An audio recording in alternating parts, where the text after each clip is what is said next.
L'annonce d'un meurtre provoque toujours une onde de choc. Cordon has gone up around the building. Police said their search was still going on. Il ne devait pas s'attendre à voir autant de sang. C'est un charmeur qui sait manipuler les gens. Et quand le coupable est un membre de la police, la communauté est encore plus indignée. Locals knew the couple had not been getting on, but no one expected anything as vicious as this. On a du mal à croire qu'un policier puisse être un criminel. Quand ceux qui sont censés nous protéger commettent un crime, c'est la pire des trahisons. Il n'a aucun sens moral et il est probablement habité par un désir de toute puissance. Il a dû se dire que comme il était policier, il allait forcément s'en sortir. Je vais replonger dans des affaires de meurtre perpétrées par des policiers qui se croyaient intouchables et pensaient pouvoir échapper à la justice.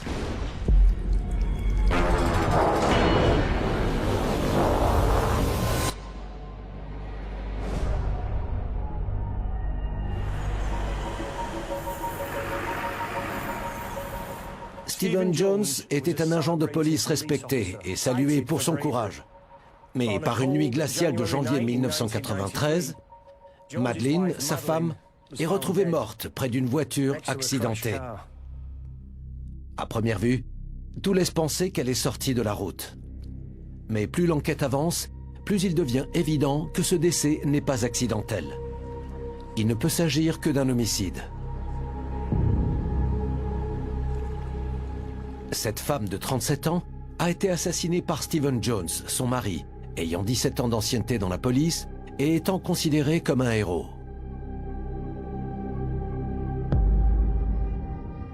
Ce qui me fascine le plus dans cette affaire, c'est qu'un policier ayant eu une carrière aussi exemplaire ait pu commettre un crime aussi atroce.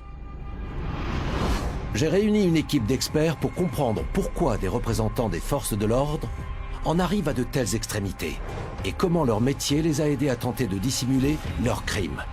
Julie Mackay, ancienne enquêtrice chevronnée des services anticorruption, Serena Simmons, psychologue de renom, et Howard Groves, ancien inspecteur de la brigade criminelle qui a résolu plus de 50 affaires de meurtre.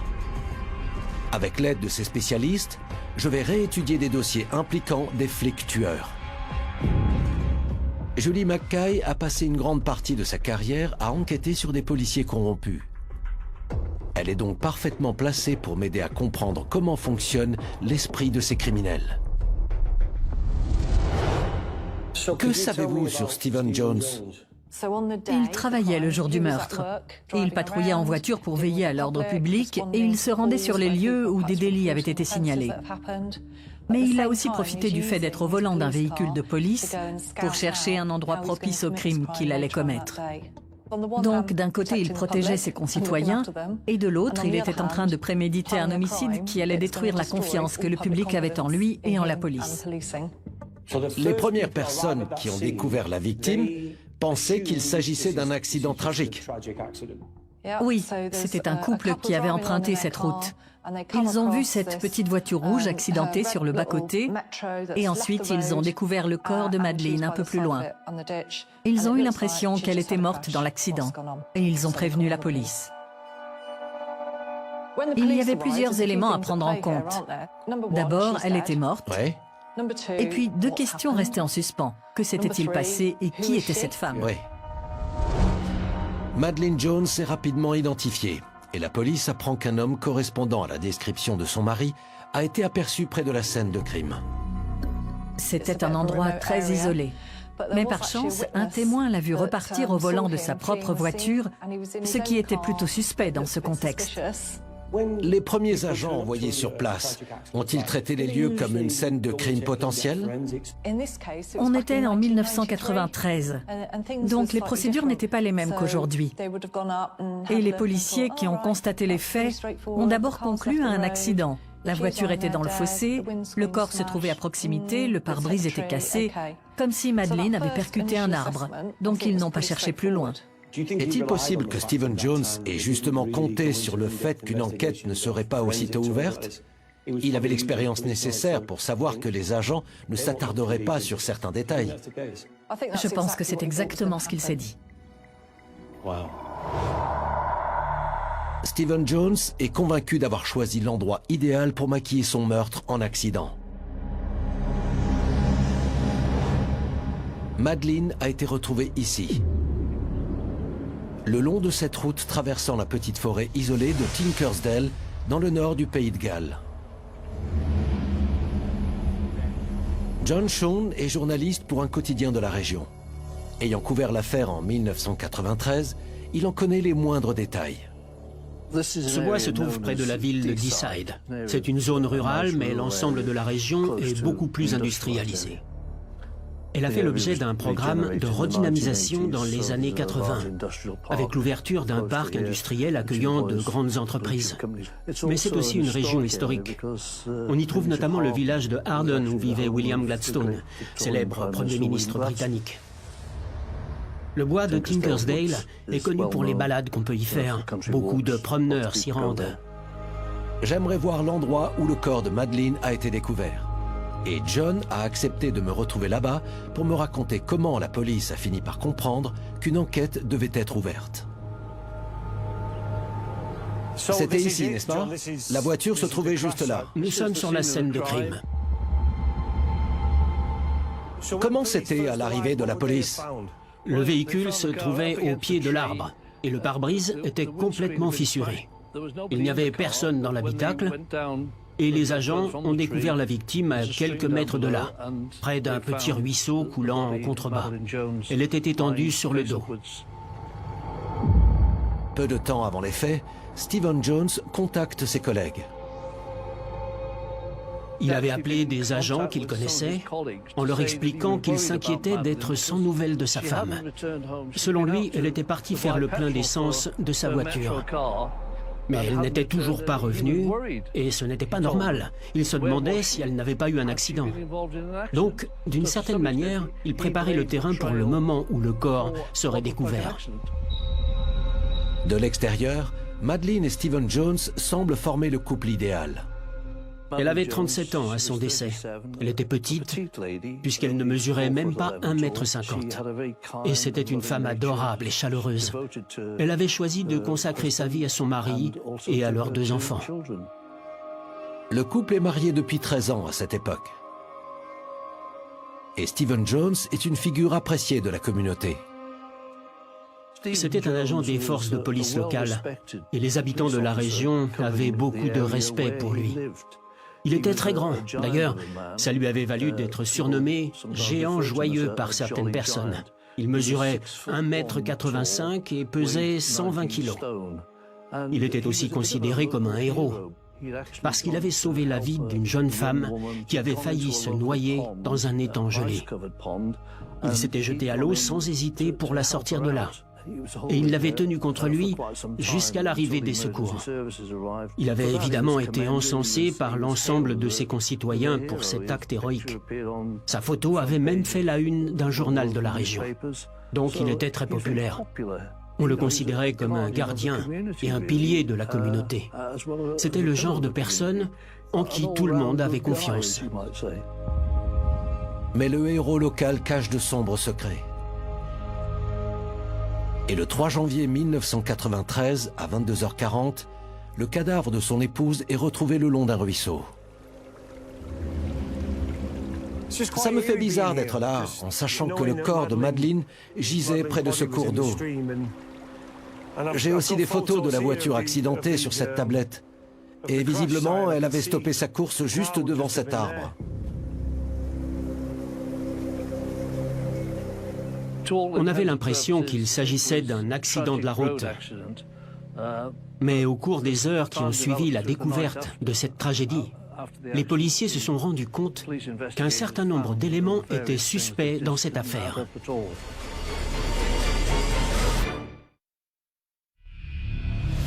Durant une soirée glaciale de janvier 1993, le corps sans vie de la femme d'un policier est retrouvé non loin de sa voiture accidentée.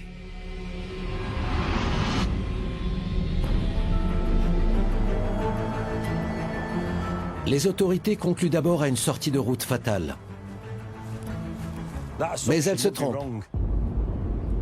John Shaun, un journaliste local, me raconte le déroulement des événements. Les policiers envoyés sur place pensaient être face aux conséquences d'un terrible accident de la route. Ça a dû être un moment difficile pour eux, parce que c'était la femme de leur collègue, l'agent Stephen Jones, qui était étendu près du ruisseau. Donc on imagine qu'ils étaient très choqués. Des policiers se rendent immédiatement chez le mari de la victime, à 2 kilomètres de là, pour lui annoncer la terrible nouvelle. Mais sur la scène de crime, les enquêteurs commencent à avoir des soupçons. Le corps de Madeleine est emmené à l'hôpital de Wrexham. Stephen Jones, qui semble bouleversé, arrive rapidement pour l'identifier.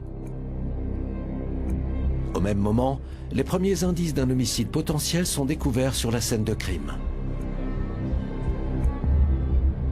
J'ai demandé à Alex Isat, ancienne enquêtrice, de me décrire les détails ayant attiré l'attention de la police. L'une des anomalies qui a été assez rapidement remarquée, c'était la position du siège conducteur. Madeleine était petite. Pourtant, le siège était très reculé.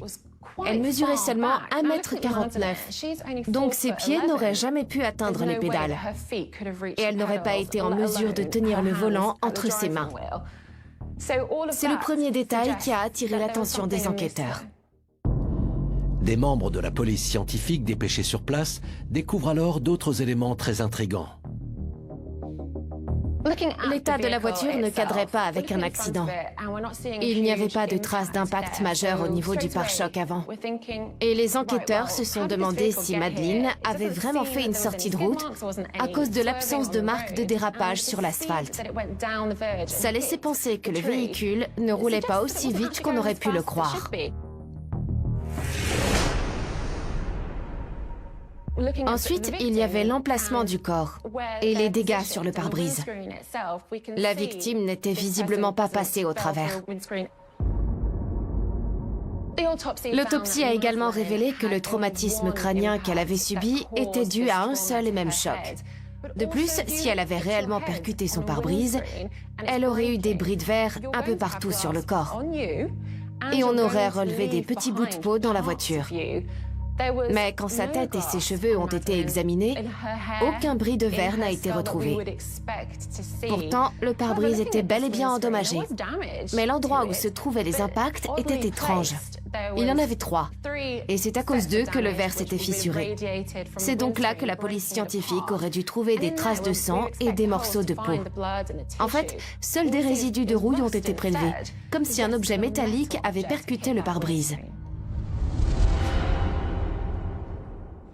Et un marteau a justement été ramassé dans des broussailles à quelques mètres de la scène de crime. Cette découverte n'a fait que renforcer les soupçons des enquêteurs parce que cet outil n'avait rien à faire là. Il se posait aussi une autre question très importante. Comment le corps de Madeleine avait-il pu se retrouver près du ruisseau ? Il n'y avait aucune trace de pas et rien n'indiquait qu'elle était sortie de la voiture en rampant. Si ça avait été le cas, elle aurait eu de la terre sur les mains et sur ses vêtements. Mais le médecin légiste n'a rien constaté de tel. Sans compter que selon le rapport d'autopsie, elle n'avait pas survécu au choc reçu à la tête, donc elle n'aurait pas pu s'extirper du véhicule. Le docteur Donald Waite, chargé de l'autopsie, attribue la cause du décès à un choc violent infligé par un instrument longiforme sur le côté du crâne. D'ailleurs, les marques arrondies de 2 à 3 cm de diamètre qu'il a laissées peuvent correspondre à la surface d'une matraque. Le traumatisme crânien de Madeleine indiquait clairement qu'elle avait reçu un seul coup. Son crâne présentait des lésions, mais elles résultaient toutes du choc qu'il avait subi. Stephen Jones est aussitôt mis en état d'arrestation et conduit au poste de police pour être interrogé. Il est l'unique suspect dans cette affaire. Ses connaissances des procédures et techniques policières lui permettront-ils d'échapper à la justice ? Au petit matin, John Shawn apprend qu'une enquête est en cours. Son intuition le pousse à se rendre dans les locaux de la police. Je suis allé là-bas parce qu'il se passait clairement quelque chose d'inhabituel. Plusieurs rumeurs circulaient déjà, donc je me suis dit que c'était le meilleur endroit pour essayer d'en savoir plus. J'ai croisé un agent que je connaissais très bien et je lui ai demandé comment allait Stephen Jones. Et il m'a répondu, « Eh bien, figurez-vous qu'il est en cellule. » Je n'en revenais pas en entendant ça. Et qu'avez-vous fait quand vous avez découvert que la police l'avait arrêté? Tout a dû aller très vite à partir de ce moment-là. Je me suis aussitôt rendu à son domicile. Et il se trouve que j'étais là quand les enquêteurs ont commencé à fouiller sa voiture. J'étais accompagné par un caméraman et un preneur de son. Et celui-ci m'a dit « Je crois qu'ils viennent de découvrir l'arme du crime. » Les policiers l'avaient récupérée dans le coffre du véhicule et ça s'est passé sous mes yeux. Il s'agit d'une matraque métallique. Et ce n'est pas tout. Les enquêteurs saisissent aussi un sac poubelle couvert de sang et un casque anti-émeute. Il s'agit évidemment d'un meurtre atroce, quelle que soit l'identité du meurtrier. Mais le fait qu'il a été commis par un agent de police rend l'affaire encore plus grave.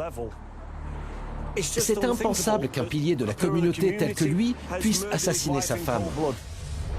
Enfermé dans sa cellule, Stephen Jones ne cesse de clamer son innocence.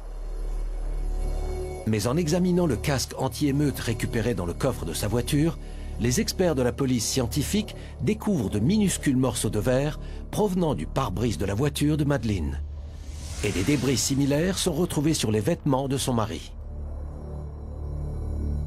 Ils ont rapidement compris qu'il portait ce casque pour se protéger, quand il a percuté l'arbre au volant de la voiture de sa femme. La matraque retrouvée dans son véhicule présente aussi des traces de sang microscopiques.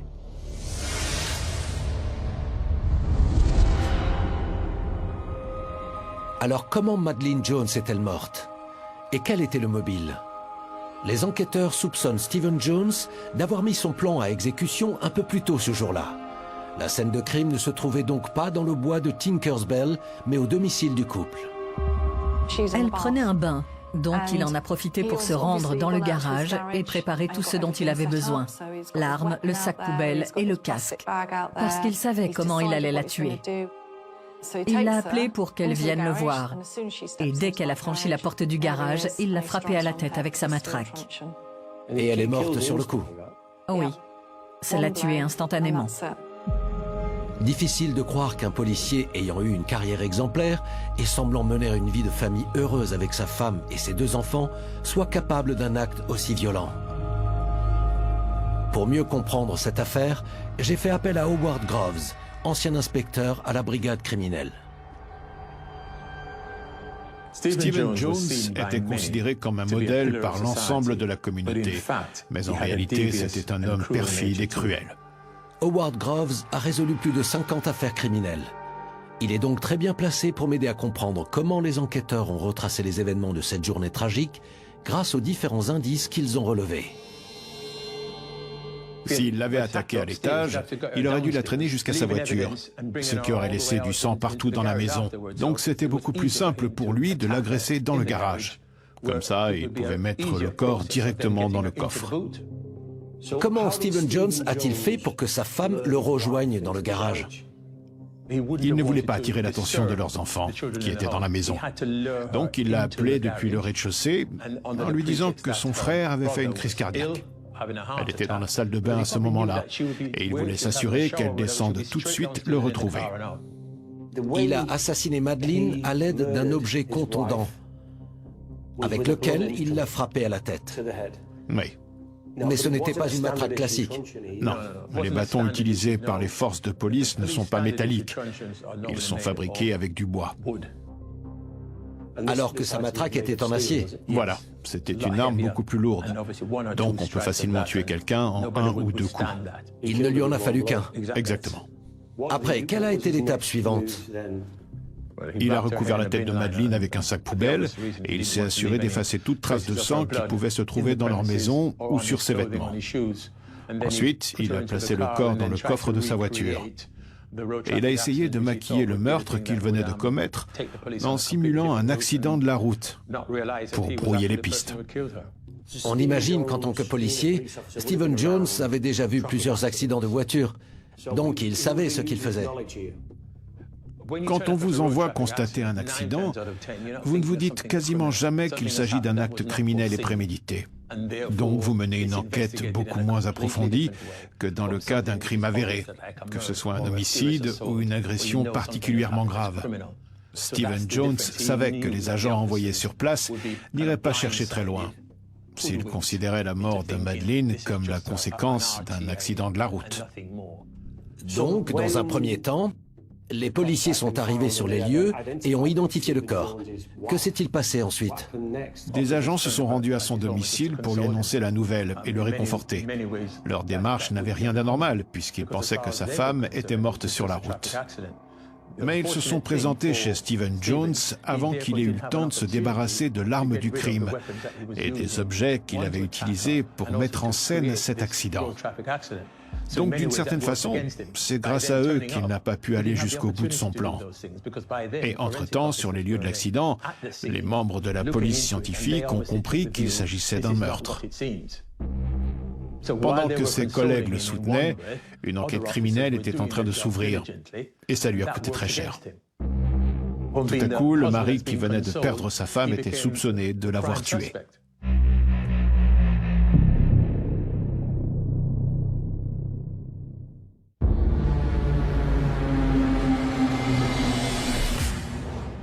Ce qui m'intéresse dans cette affaire, c'est de comprendre comment une personne peut paraître irréprochable humainement et professionnellement, alors qu'elle est capable de tuer de manière froide et calculée.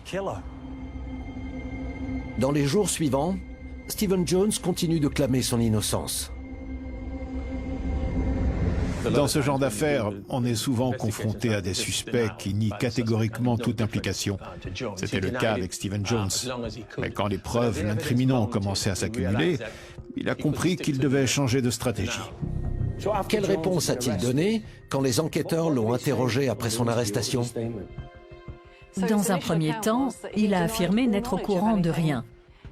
Il maintenait ignorer qu'elle avait eu un accident sur la route avant que ses collègues viennent lui annoncer. Il jurait être totalement innocent. Et il a nié l'avoir attaqué et tué. Mais confronté aux preuves confirmant que l'accident était une mise en scène, le suspect est obligé d'improviser et de livrer une autre version à la police. Après 2 semaines de détention, au cours desquelles il ne cesse de nier sa culpabilité, Stephen Jones se retrouve une fois de plus en salle d'interrogatoire. Mais cette fois encore, il n'est pas du bon côté de la table.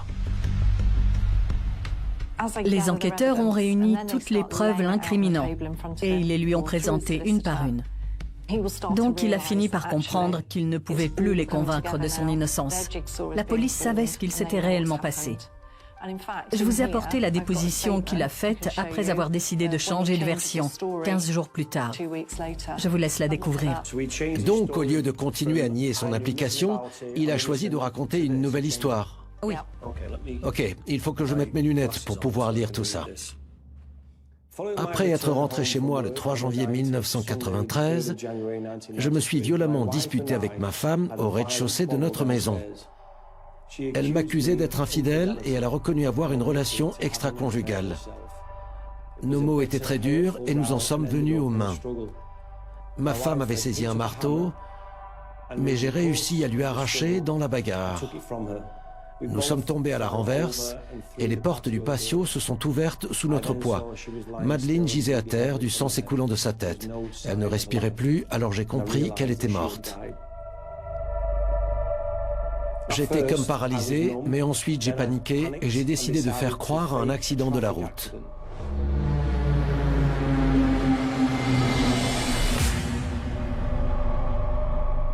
J'ai mis ma femme dans le coffre et j'ai roulé un long moment avant d'aller percuter un arbre délibérément dans le bois de Tinkersbell. J'ai sorti le corps de la voiture et je suis reparti. Personne ne peut croire une histoire pareille. Cette nouvelle version n'a rien à voir. Il parle d'un marteau, il évoque une bagarre. Comment les enquêteurs ont-ils prouvé que la matraque était bien l'arme du crime et que Madeleine ne s'était pas cogné la tête en tombant par terre? Quand le médecin légiste a examiné le corps de la victime, il a constaté qu'elle n'avait reçu qu'un seul coup. Et une autopsie permet généralement de déterminer la nature exacte de la blessure à laquelle on a affaire, mais aussi le type d'arme qui l'a provoquée. Or, en menant leur perquisition, les enquêteurs ont découvert une matraque métallique dans le coffre de la voiture de Stephen Jones. Donc, ils l'ont apportée au légiste pour établir si elle correspondait à la blessure de Madeleine. J'ai moi-même eu cette démarche plusieurs fois. Il m'est arrivé d'être convaincu d'avoir trouvé l'arme du crime. Et finalement, ce n'était pas le cas. Le médecin légiste saura très vite s'il s'agit bien de l'objet à l'origine d'une blessure. Et la seule arme qui avait pu causer la mort de Madeleine ce soir-là, c'était la matraque en acier de son mari. Mais pourquoi Stephen Jones a-t-il commis un féminicide? Et comment a-t-il pu penser que les enquêteurs ne le soupçonneraient pas? Surnommé le taureau à cause de son mètre 85 et de ses 120 kilos, il était considéré comme un policier exemplaire depuis une dizaine d'années. Alors pourquoi des membres des forces de l'ordre trahissent-ils leurs valeurs? Comment vivez-vous le fait d'enquêter sur des policiers criminels? C'est l'un des aspects les plus difficiles de notre métier pour deux raisons. La première, c'est qu'il est difficile d'imaginer qu'un policier puisse avoir un comportement criminel. Donc, quand on est confronté à ce genre de situation, on a beaucoup de mal à l'accepter, qu'on soit policier ou citoyen. Et la deuxième, c'est qu'on doit s'assurer de tenir ce genre d'individus très loin des forces de l'ordre. Donc, on doit être prêt à faire tout ce qui est en notre pouvoir pour les démasquer. Et quand on prend l'exemple de l'affaire Stephen Jones, on constate que personne ne le soupçonnait au départ, parce qu'il avait une très bonne réputation. Madeleine et Stephen Jones étaient mariés depuis 13 ans. Ils avaient eu 2 fils ensemble, et tout laissait penser qu'ils formaient une famille heureuse. Mais que se passait-il vraiment au sein de leur foyer? Serena Simmons, psychologue, va m'aider à pénétrer dans l'esprit de ce meurtrier. Quel genre d'homme était Stephen Jones, selon vous? Pour commencer, je dirais que c'était une personne dotée d'un ego extrêmement fragile. Il cherchait toujours à donner une bonne image de lui. Il avait aussi beaucoup d'ambition. Avoir bonne réputation était très important, que ce soit en tant que policier ou en tant que parent. C'était un aspect primordial pour lui. Il voulait absolument être vu comme un bon mari et comme un père présent pour ses enfants. Mais ce n'était que des apparences pour cacher un véritable problème d'ego. Lors du procès, le père de famille idéal choque d'ailleurs tout le monde en avouant avoir une maîtresse 2 fois plus jeune que lui. Et il tenait à ce que cela reste secret. Il trompait Madeleine avec une barmaid de 17 ans. Elle travaillait dans le pub qu'il fréquentait régulièrement. Cette liaison durait depuis 18 mois, donc elle avait commencé avant qu'il décide de tuer sa femme. C'était ce genre de personne qui pense pouvoir dissimuler une partie de sa vie, la garder secrète, sans que la vérité soit découverte. Et il considérait aussi qu'il était en droit de s'autoriser ce genre de comportement. Donc il s'est lancé dans cette relation extra-conjugale sans aucune culpabilité. Et il était persuadé que les gens n'en sauraient jamais rien. On a vraiment l'impression qu'il ne voulait surtout pas ternir son excellente réputation. Son image publique était très importante. Bien sûr, beaucoup de gens le connaissaient dans la région. Ils avaient tous de l'admiration et du respect pour lui. C'était un pilier de la communauté. Et un divorce l'aurait obligé à faire une croix sur son personnage de père de famille idéal. Oui. Ça m'amène à ma question suivante. Pourquoi assassiner son épouse? Il avait d'autres options, et Madeleine était sa femme, la mère de ses enfants. Il aurait tout simplement pu faire comme la grande majorité des couples, et lui expliquer que ça ne marchait plus entre eux. Pourquoi a-t-il décidé d'aller aussi loin? Vous venez de montrer que vous êtes une personne rationnelle. Effectivement, la plupart des gens normaux finissent par accepter la réalité. Et la réaction la plus logique, c'est d'échanger avec l'autre pour trouver une solution qui convienne à tout le monde. Stephen Jones n'était pas comme ça. On ne sait pas tout sur sa relation avec Madeleine, mais on sent que ce n'était pas un couple heureux. Et de son point de vue, la manière la plus simple de régler ce problème, c'était de se débarrasser d'elle. Il faut garder à l'esprit que c'était un homme très arrogant. Il était convaincu que personne ne découvrirait la vérité. Tout ce qu'il voulait, c'était éliminer cet obstacle. Cette relation extra-conjugale n'est pas le seul secret de Stephen Jones.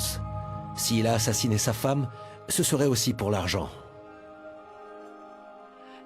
Les enquêteurs se sont très vite intéressés au passé de leur suspect et ils ont découvert qu'en 1992, donc moins d'1 an avant le meurtre, il avait souscrit un contrat d'assurance vie à hauteur de 60 000 livres pour sa femme, au cas où elle meurt dans un accident. Quand vous étiez enquêtrice, ça vous est souvent arrivé de mener des investigations sur des individus ayant commis un meurtre uniquement pour l'argent ? Ça arrive plus souvent qu'on le pense. En général, ce sont des gens ayant des difficultés financières, des dettes très importantes, ou qui cherchent un moyen d'obtenir une grosse somme d'argent rapidement. L'appât du gain peut pousser une personne à en tuer une autre. Et j'ai constaté que les policiers peuvent se sentir fragilisés quand leur situation financière est compliquée, parce qu'ils ont peur d'être dévalorisés aux yeux de la communauté. Ce sont des figures d'autorité, donc ils ne veulent montrer aucun signe de faiblesse. Et ça arrive fréquemment qu'un agent de police respectable bascule dans la criminalité parce qu'il est motivé par l'argent ? Je pense qu'un agent peut se laisser corrompre pour 2 raisons. La première, qui est aussi la principale, c'est l'argent. Mais ça ne débouche pas forcément sur un meurtre. Il peut collaborer avec un réseau criminel ou voler à l'étalage. Et la deuxième, c'est le sexe. Ce sont généralement des policiers qui profitent de la vulnérabilité de certaines femmes. C'est rare qu'un membre des forces de l'ordre tourne mal pour une autre raison. Revenons à Stephen Jones. Il a souscrit une assurance vie pour sa femme et elle est morte dans un prétendu accident moins d'1 an plus tard. Ça allait forcément éveiller les soupçons. Avec le recul, ça paraît évident parce qu'on connaît les réponses à toutes les questions. Oui. Mais remettons les choses dans leur contexte. Il a attendu presque 12 mois, pas 1 ou 2 semaines. C'est vrai. Ça signifie qu'il y a réfléchi pendant un certain temps. Il a dû chercher d'autres solutions, mais rien ne lui convenait. Donc il a décidé de la tuer. Mais il lui a probablement fallu plusieurs semaines supplémentaires pour tout planifier. Et dans son esprit, il s'était écoulé suffisamment de temps pour que ça ne paraisse pas suspect. Il est également persuadé que son statut de pilier de la communauté lui permettra de s'en sortir. Mais il est aveuglé par son arrogance et son narcissisme.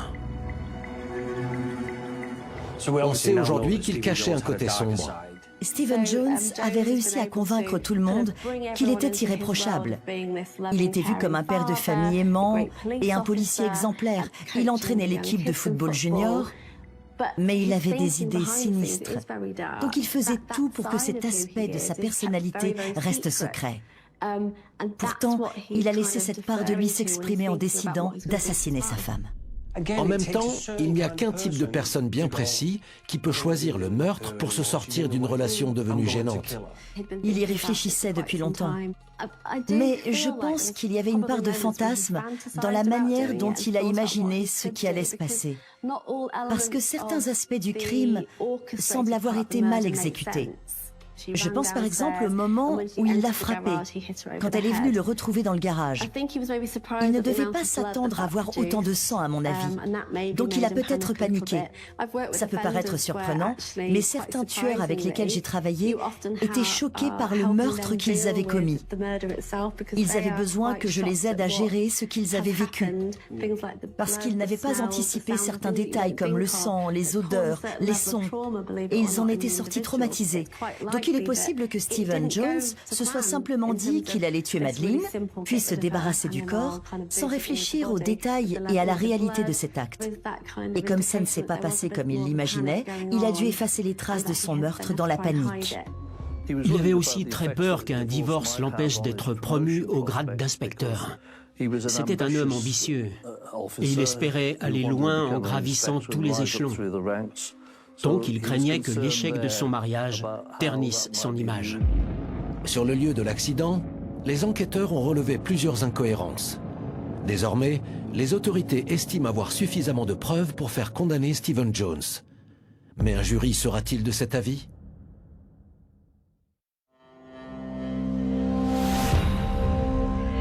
Au cours de cette soirée de janvier 1993, il faudra plusieurs heures à la police pour comprendre que le décès de Madeleine Jones n'est pas un accident, mais bien un meurtre.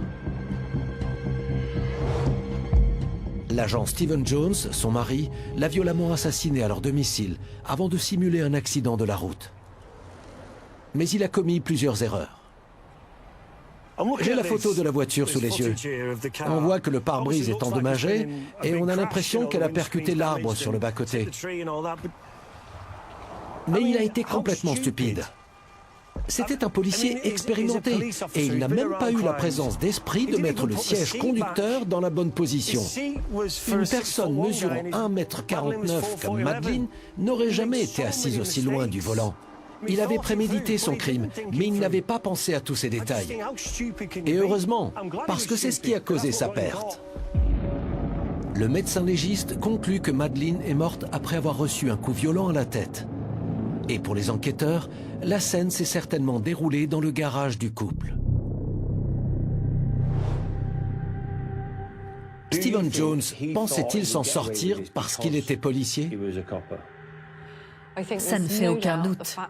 Son statut de représentant des forces de l'ordre lui donnait l'impression d'être invincible. Et il était persuadé d'avoir le plan idéal pour ne pas éveiller les soupçons. Que ressentez-vous face à cette affaire en tant que policière ? Je trouve ça révoltant. Parce qu'il y a énormément de représentants de la loi qui travaillent dur pour obtenir les meilleurs résultats possibles. Mais à côté, il y a des brebis galeuses comme Stephen Jones qui abusent de leur pouvoir et de leur image. Il est allé jusqu'à utiliser un véhicule de police pour planifier ce qu'il pensait être le crime parfait.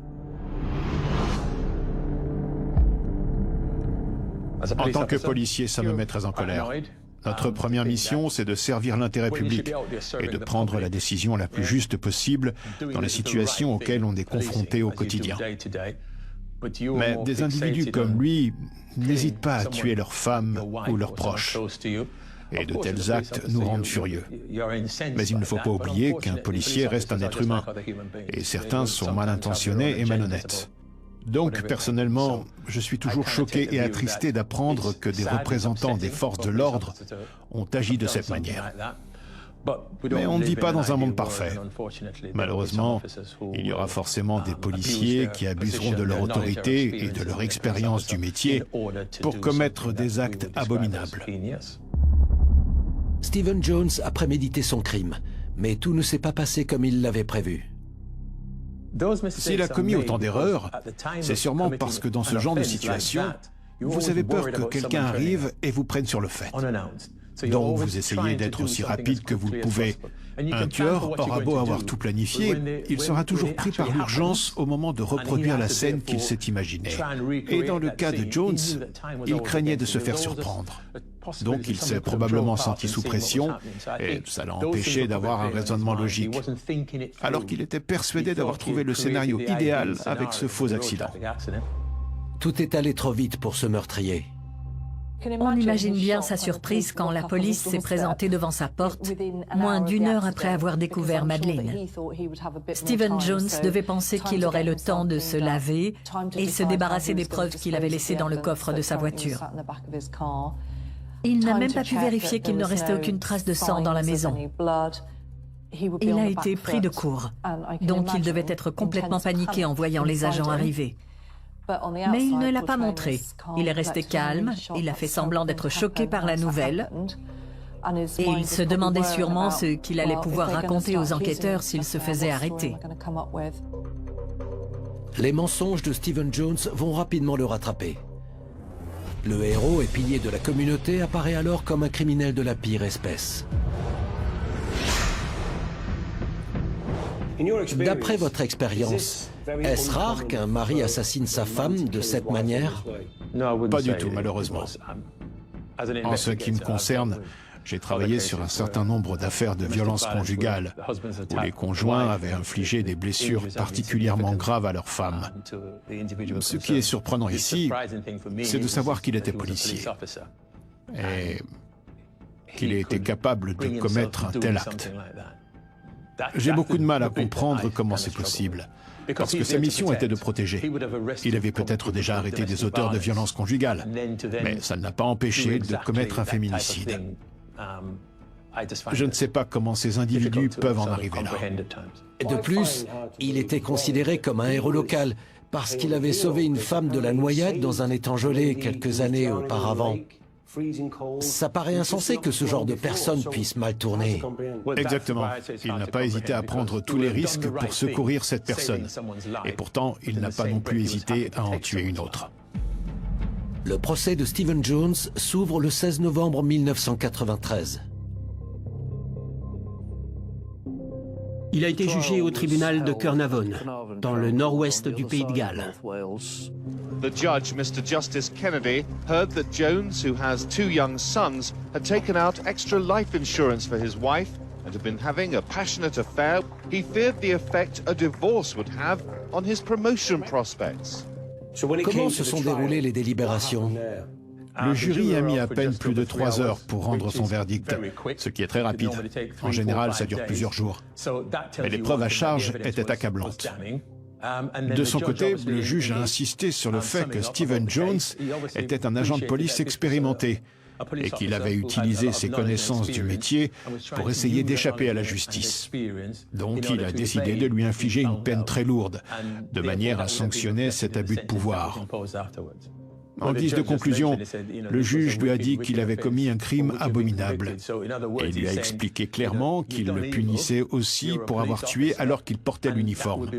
Il tenait absolument à ce que Stephen Jones, ainsi que toutes les personnes présentes dans la salle d'audience, prennent conscience de la gravité et de la cruauté de cet acte. C'est pour cette raison qu'il a décidé de prononcer une peine très sévère. Le 25 novembre 1993, Stephen Jones est condamné à la prison à perpétuité. En tant qu'ancien policier, l'univers carcéral est le dernier endroit où il aurait voulu se retrouver. De manière générale, le public considérait que justice avait été faite et le travail des enquêteurs et de la police scientifique a été salué. Ils ont réussi à trouver des preuves irréfutables du crime de Stephen Jones et de la manière dont il l'avait commis. J'ai eu l'occasion d'échanger avec sa famille après le procès. Ils étaient très amers, très en colère contre lui. Et bien sûr, ils avaient beaucoup de chagrin et je pense que c'est toujours ce qu'ils doivent ressentir aujourd'hui. Malheureusement, c'est une tragédie qui les hantera jusqu'à la fin de leurs jours. Depuis ce drame, les agents chargés de constater des accidents de la route doivent respecter des procédures précises. Aujourd'hui, la plupart des unités de police britanniques comptent dans leur rang des personnes spécialisées dans la prise en charge des décès survenus dans un accident de la route. Elles sont formées pour mener les investigations adaptées à ce contexte particulier, là où des agents peu expérimentés risqueraient de commettre des erreurs. Donc les autorités ont eu l'intelligence d'apprendre de cette tragédie. Stephen Jones a trahi ses collègues et les valeurs de la police en décidant d'assassiner sa femme. Et pourquoi? L'argent, l'amour, une nouvelle vie? Il est le seul à connaître les véritables raisons de son geste. Heureusement, la justice a su révéler le monstre qui se cachait derrière le masque du héros.